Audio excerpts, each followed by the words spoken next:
क्या हो अगर पूरी की पूरी पृथ्वी, हमारा घर, एक गहरे अंधेरे अथाह सागर में डूब रही हो और अस्तित्व पर ही सवालिया निशान लग जाए। आज हम भगवान विष्णु के वराह अवतार की एक ऐसी ही अद्भुत कहानी में उतरेंगे। ये कहानी है एक ब्रह्मांडीय संकट की और एक ऐसे दिव्य बचाव की जिसकी किसी ने कल्पना भी नहीं की थी। ये कोई मामूली संकट नहीं था, ये एक ऐसा महाविनाश था जिसने मानो अस्तित्व की चादर को ही तार तार कर दिया हो। एक ऐसा वक्त जब सब कुछ, सचमुच सब कुछ, हमेशा के लिए खत्म हो जाने की कगार पर था। जरा उस मंजर की कल्पना कीजिए जब हमारी पृथ्वी यानी भूमि देवी किसी निराकार अंधेरे ब्रह्मांडीय महासागर की गहराइयों में समा रही थी। उनका वजूद पूरी तरह से मिटने वाला था। ये एक ऐसी भयानक प्रलय की शुरुआत थी जहां जीवन का कोई नामो निशान बचने की उम्मीद नहीं थी। और कहते हैं ना, हर बड़ी तबाही के पीछे कोई ना कोई विलन होता है। तो यहाँ वो था असुर हिरण्याक्ष। नाम का मतलब सुनहरी आंखों वाला। उसका घमंड, उसकी बेहिसाब ताकत ही इस पूरी तबाही की असली जड़ थी। उसी ने पृथ्वी को अगवा करके उस ब्रह्मांडीय सागर की अंधेरी गहराइयों में कहीं छिपा दिया था। तो सवाल ये है कि हिरण्याक्ष इतना ताकतवर बना कैसे? देखिए, ये कोई रातों रात नहीं हुआ। उसने सालों तक कठोर तपस्या की, ब्रह्मा जी को प्रसन्न किया और फिर उनसे एक बहुत ही चालाकी भरा वरदान हासिल कर लिया। और बस उसी वरदान के दम पर उसने तीनों लोकों में ऐसा आतंक मचाया कि देवता भी कांप उठे और आखिर में उसने पृथ्वी को ही चुरा लिया। और यही वो वरदान था जिसने सारी मुश्किल खड़ी कर दी। हिरण्याक्ष ने बड़ी चालाकी से मांगा कि मुझे न कोई देवता मार सके, न कोई इंसान और न ही कोई पशु। मतलब उसने हर दरवाजा बंद कर दिया था। उसने खुद को लगभग अजेय बना लिया था, एक ऐसी चुनौती जिसका किसी के पास कोई तोड़ नहीं था। जब सारे रास्ते बंद हो गए और हिरण्याक्ष का जुल्म सारी हदें पार कर गया, तो सभी देवता अपनी आखिरी उम्मीद के पास पहुंचे। भगवान विष्णु, जो इस ब्रह्मांड के संरक्षक हैं, उन्होंने सृष्टि के संतुलन को फिर से बनाने के लिए विष्णु से गुहार लगाई। और तब एक चमत्कार हुआ, लेकिन वैसा नहीं जैसा किसी ने सोचा था। ब्रह्मा की नाक से एक छोटा सा, बिल्कुल अंगूठे के आकार का जीव प्रकट हुआ। सब हैरान थे, क्या यही था ब्रह्मांड का रक्षक?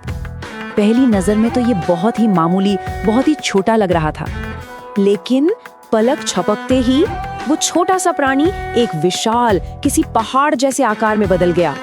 उसकी शक्तिशाली गर्जना ने पूरे ब्रह्मांड को हिलाकर रख दिया। ये ऐलान था कि दिव्य शक्ति का आगमन हो चुका है। लेकिन यहाँ एक बहुत अहम सवाल खड़ा होता है। इतने सारे शक्तिशाली और शानदार रूपों में से भगवान विष्णु ने एक सुअर का रूप ही क्यों चुना? ये कोई यूं ही लिया गया फैसला नहीं था, बल्कि इसके पीछे एक गहरी, एक बहुत ही जबरदस्त दिव्य रणनीति छिपी थी। चलिए इस कमाल की स्ट्रैटेजी को समझते हैं। पहली बात, सुअर कीचड़ और पानी में रहने में माहिर होता है, जो उस ब्रह्मांडीय महासागर की हालत के लिए बिल्कुल सही था। दूसरी और सबसे जरूरी बात, अपने घमंड में हिरण्याक्ष ने जब वरदान मांगा तो उसने सुअर का जिक्र करना ही छोड़ दिया और उसकी यही छोटी सी भूल उसकी हार की सबसे बड़ी वजह बनी। और आखिर में ये दिव्यता का संदेश था कि धर्म की रक्षा के लिए कोई भी रूप लिया जा सकता है, चाहे वो कितना भी साधारण क्यों न लगे। लेकिन हिरण्याक्ष को हराना बच्चों का खेल नहीं था।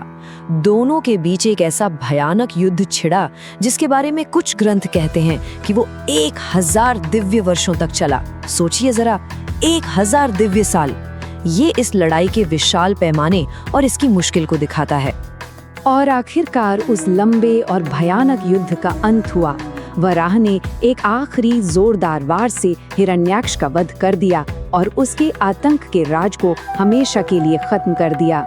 कुछ कथाएं कहती हैं कि उन्होंने सुदर्शन चक्र का इस्तेमाल किया, तो कुछ में अपनी दाढ़ों से उसे मारने का जिक्र है, पर नतीजा एक ही था, बुराई का विनाश। और फिर आया वो पल, वो विजयी क्षण जिसका सबको बेसब्री से इंतजार था। वराह ने अपनी दाढ़ों पर पृथ्वी देवी को बड़ी ही कोमलता और सम्मान के साथ उठाया। उन्हें उस अंधेरे ब्रह्मांडीय सागर से बाहर निकाला और वापस उनके सही स्थान पर स्थापित कर दिया। ब्रह्मांड में एक बार फिर संतुलन और व्यवस्था लौट आई थी। लेकिन रुकिए, कहानी यहाँ खत्म नहीं होती। ये कथा सिर्फ एक लड़ाई और बचाव तक ही सीमित नहीं है। इसकी सतह के नीचे बहुत गहरे दार्शनिक और यहाँ तक के राजनीतिक अर्थ भी छिपे हैं। चलिए अब इस मिथक की इन परतों को खोलते हैं। वराह के गहरे प्रतीकवाद को समझने के लिए यज्ञ की धारणा को समझना बहुत जरूरी है। अब देखिए, यज्ञ का मतलब सिर्फ एक पूजा या हवन नहीं है। वैदिक विचार में यज्ञ वो क्रिया है, वो कर्म है जो इस पूरे ब्रह्मांड की व्यवस्था को, इसके संतुलन को बनाए रखता है। और यहीं पर ये कहानी और भी गहरी और अद्भुत हो जाती है। वराह का पूरा शरीर ही यज्ञ का एक जीता जागता प्रतीक बन जाता है। जैसे उनके 4 पैर चारों वेद हैं, उनकी दाढ़ें यज्ञ के स्तंभ हैं, उनके दांत यज्ञ में दी जाने वाली आहुतियां हैं और उनकी जीभ वो यज्ञ की पवित्र अग्नि है। इस तरह पृथ्वी को बचाने का ये पूरा काम अपने आप में एक महान ब्रह्मांडीय यज्ञ बन गया। इस कहानी का एक और गहरा मतलब है और वो है राजनीतिक। वराह को एक आदर्श योद्धा राजा, एक आइडियल किंग के रूप में भी देखा जाता है। एक ऐसा राजा जो अपने राज्य यानी कि पृथ्वी को एक अत्याचारी से बचाता है और धर्म की फिर से स्थापना करता है। और ये सिर्फ एक व्याख्या नहीं है, इसके ठोस ऐतिहासिक सबूत भी हैं। भारत के कई महान साम्राज्यों ने, जैसे कि चालुक्य, होयसल और विजयनगर के राजाओं ने वराह के प्रतीक को अपने शाही चिन्ह, अपने रॉयल सिंबल के रूप में अपनाया। ऐसा करके वे खुद को धर्म के रक्षक के तौर पर दिखाते थे, जो अपने राज्य को किसी भी खतरे से बचाएगा, बिल्कुल वैसे ही जैसे वराह ने पृथ्वी को बचाया था। तो दुनिया बच गई, विलन मारा गया, कहानी खत्म हो जानी चाहिए थी, है ना? लेकिन पौराणिक कथाएं इतनी सीधी और सरल नहीं होती। दुनिया के बचने के बाद जो हुआ वो शायद इस कहानी का सबसे अप्रत्याशित, सबसे हैरान करने वाला मोड़ है। ये एक बहुत बड़ा विरोधाभास है। पृथ्वी को बचाने के बाद वराह और भूमि देवी का एक बेटा हुआ जिसका नाम था नरकासुर। लेकिन विडंबना देखिए कि दिव्य माता पिता का पुत्र होने के बावजूद वो बुरी संगति के कारण एक ऐसा क्रूर और अत्याचारी असुर बन गया जिससे दुनिया को फिर से बचाने की जरूरत पड़ गई। और ये मोड़ बहुत महत्वपूर्ण है क्योंकि ये पौराणिक चक्र को आगे बढ़ाता है।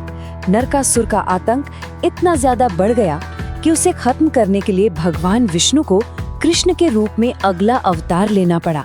इस तरह एक अवतार की कहानी दूसरे अवतार की कहानी की नींव रखती है और ये दिखाती है कि अच्छाई और बुराई का ये संघर्ष लगातार चलता रहता है।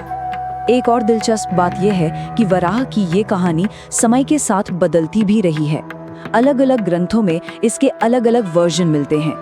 जैसे विष्णु पुराण में उनका मुख्य मकसद हिरण्याक्ष का वध करना है, लेकिन शिव पुराण में कहानी बिल्कुल अलग है, जहां उनकी भूमिका शिव की सर्वोच्चता स्थापित करने की एक दिव्य प्रतियोगिता का हिस्सा है। ये हमें हिंदू पौराणिक कथाओं की जीवंत और गतिशील प्रकृति को दिखाता है। ये प्राचीन कहानी सिर्फ किताबों के पन्नों में कैद नहीं है, ये आज भी पत्थर में जिंदा है। मध्य प्रदेश की उदयगिरी गुफाओं में वराह की एक विशाल मूर्ति है और उसे देखना इस कहानी की स्थायी विरासत का एक शानदार अनुभव है। ये उस मिथक को ठोस और ऐतिहासिक रूप से प्रासंगिक बना देती है। तो आखिर में वराह की ये कहानी हमें एक बहुत गहरे सवाल पर लाकर छोड़ देती है। ये हमें दिखाती है कि कैसे मिथक सिर्फ अतीत की कहानियां नहीं होते, ये शक्तिशाली प्रतीक हैं जो हमारी संस्कृति, हमारी राजनीति और हमारे विश्वासों को आज भी एक आकार देते हैं। तो सवाल ये है कि जो कहानियां हम सुनते और सुनाते हैं वे असल में हमारी आज की दुनिया को कैसे बना रही हैं? सोचने वाली बात है ना?